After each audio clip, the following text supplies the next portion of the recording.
Të serbe ku nuk e komunikoi, nuk ishte lista serbe që fituese zgjedhjeve, pati kritika edhe nga faktorët ndërkombëtar respektivisht edhe nga organizata e OSBE-s, por megjithatë mendoj që mund të ketë një ngërç të shkurt nga ana e lëvizjes vetëvendosje të cilat pretendojnë ta e bëjnë zotin Rashid në kryetar të kuvendit, e që i takon deshtën apo s'deshtën vetëvendosje ose deshtën apo s'deshtën shqiptarët, qytetarët e Republikës Kosovës i takon listës serbe. Pas kësaj mendoj që nuk do të ketë problem konstituimi i kuvendit, njësoj as edhe i qeverisë Republikës Kosovës, derisa për presidentin, sipas disa informatave që po qarkullojnë në Prishtinë, flitet se një numër i konsiderueshëm i deputetëve të cilët kanë fituar mandatit të Lidhjes Demokratike të Kosovës janë pro rizgjedhjes të zonjës Osmani presidente edhe për një mandat tjetër. Pritet të jetë zonja Osmani kandidatura zyrtare, lëvizjes vetëvendosje, shumë shka thuhet, duhet të në lartë e poshtë, apo edhe mediatikisht çfarë përcillet, por ende s'kemi asgjë, është thënë dhe për shumë emra të tjerë që në një farë formë mund të jenë disi përbashkues me opozitën, nëse kjo e fundit do të vendosë që të bojkotoj seancën e parë nëse do të jetë emri i zonjës Osmani.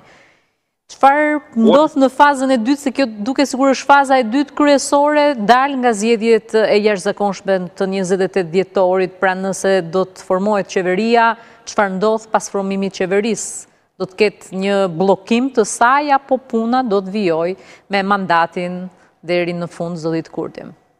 Ja, në fakt nëse fillim është konstituimi i kuvendit, pastaj zgjidhet qeveria, pastaj para dytë, se kjo duke sigur është faza e dytë kryesore, dal nga zgjedhjet e jashtëzakonshme të 28 dhjetorit, pra nëse do të formohet qeveria, çfarë ndodh pas formimit të qeverisë? Do të ketë një bllokim të saj apo puna do të vijoj me mandatin deri në fund zëllit Kurti? Ja, në fakt nëse fillim është konstituimi i kuvendit, pastaj zgjidhet qeveria, pastaj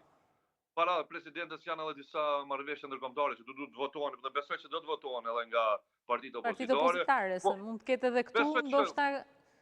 bojkote ose tek marrëveshjet ndërkombëtare besoj që do të votohen. Ndërsa te presidenta u kam një përshtypje personale që në këtë rast zoti Kurti nuk do ta bëjë të rizgjedh zonjën Osmani për presidentet të vendit. Kjo mbas edhe për shkak të përkimeve që ka mbas vitet e fundit, por mendoj që duke ditur që zoti Kurti do të detyrohet që ta fundja ta e propozoj së paku për një herën e parë zonjën Osmani, kam përshtypjen që Lidhja Demokratike e Kosovës këtë rast disa deputet bashkë me kryetarin Abdul Xhikut duan të çndrojnë që realisht pikërisht për këtë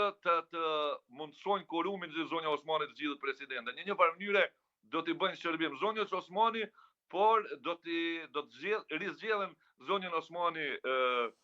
presidente pa dëshirën le të themi të drejtë për drejtë të Kurtit, i cili do të jetë detyruar për mendimin tim se lëvizje vetëvendosje. Pra, e gjitha mendoni ju timoni kryesor këtë lojë dhe do të qëndroj për të krijuar disa nga deputet sa për të krijuar numrin